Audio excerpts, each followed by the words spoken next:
If your WhatsApp on iPhone shows waiting for network or connecting, don't worry. Let's fix it step by step. This problem usually happens because of your internet connection. First, open Control Center and turn on airplane mode. Wait for a few seconds, then turn it off again. Also, make sure you are using only one network at a time. Use either Wi-Fi or mobile data, not both together.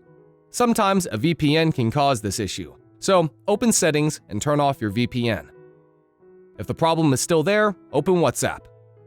Go to Settings, tap Storage and Data, tap Proxy. If Proxy is turned on, turn it off. Now WhatsApp should come back online. But if you still face the same issue, go to Settings, tap Wi-Fi, tap the info icon beside your Wi-Fi name. Now turn off Low Data Mode. If it's still not fixed, go to Settings, tap General, go to Background App Refresh, tap here and select Wi-Fi and cellular data. Go back, scroll down to WhatsApp and turn it on. If it's already on, turn it off and then turn it back on again.